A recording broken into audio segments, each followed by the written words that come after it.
అమ్మాయికి ఎక్కడ చూసినా మన బాబే కనిపిస్తున్నాడు.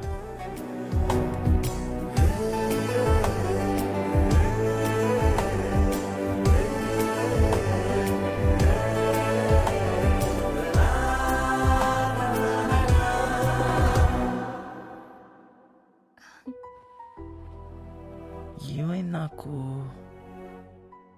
ఇంత డిస్టర్బ్ అవుతున్నానేంటి? కానీ ఈ ఫీలింగ్ మాత్రం చాలా బాగుంది. దీన్నే లవ్ అంటారా? శృతి కూడా ఇలాగే ఫీల్ అయి ఉంటుందేమో. అంటే నిజంగా నా కోసమే మారాడన్నమాట. అంత కలలా ఉంది. సార్, మీకు బీపీ ఉంటే ఈ టాబ్లెట్ వేసుకోండి. మీకు హార్ట్ ప్రాబ్లం ఉంటే ముందుగానే అంబులెన్స్కి ఫోన్ చేసుకోండి. నేను ఇప్పుడు చెప్పబోయే